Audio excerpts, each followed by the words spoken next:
Martin Lewis discusses BBC's TV license price increase. Sign up for latest news plus tips to save money and the environment. Subscribe. When you subscribe, we will use the information you provide to send you these newsletters. Sometimes they'll include recommendations for other related newsletters or services. Our privacy notice explains more about how we use your data and your rights. You can unsubscribe at any. In his biggest battle since his 98 Ashes, heroic Spoofy, as he is affectionately known, promised to tackle institutional bullying by heavy-handed collectors, saying, "I'm no politician, but I'm not afraid to take this issue by the." Lord Botham, 65, has drafted a letter to BBC Director General Tim Davie and last night thanked his colleagues in the Lords for their support. He told them, letters are being sent to individual rooms and care homes. It is also shocking how frail people are receiving demands which explicitly threaten criminal prosecution. In my view, this is institutional bullying on a massive scale.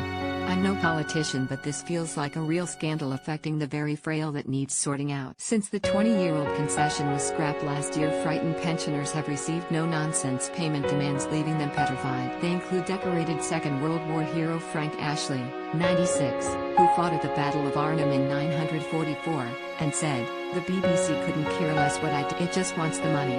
It's disgusting."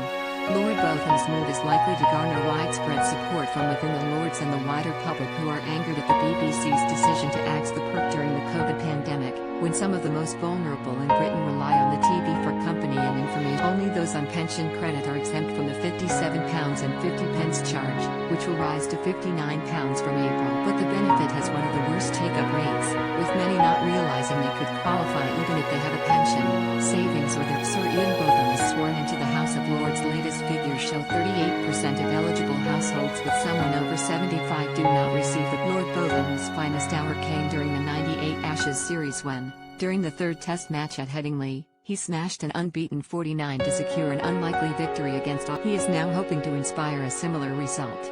His letter to Mr. Davie, who replaced Lord Hall as Director General on September, will be sent to Broadcasting House next week after it has been distributed to each of the 700 members of the upper chamber. It says, much more needs to be done. In particular, there should be an explicit pledge TV licensing will never prosecute anyone over 70. There is no moral justification for sending waves of threatening letters to people like Frank Ashley, who served this country by landing a glider behind enemy lines in Arnhem in 944. The BBC has many friends who wanted to survive, but the treatment of the over 75s is undermining that goodwill. It is for you to work with the Department for Digital, Culture, Media and Sport to resolve your long-term funding, but the current situation, which is creating so much stress among our oldest citizens, means testing is no answer for the extremely frail, as it creates bureaucracy they cannot cope with. This problem was not created by you, but it rests with you to help solve it.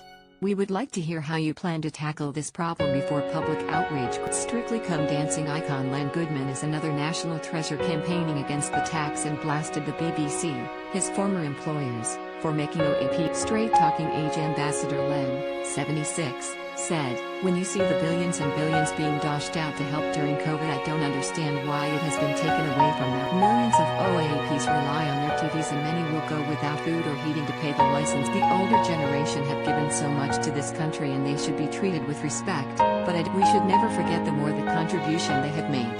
It is thought 1 million pensioners are refusing to pay the license fee, meaning the BBC could be losing out on £88 million. Earlier this week it was announced the tax will increase from £57.50 to £59 from April. Those who do not pay the TV license risk being slapped with a £000 fine in jail. The fee is set by the government and will rise in line with inflation until 2020. Trending, the new charge is equal to 43p a day, according to the BBC.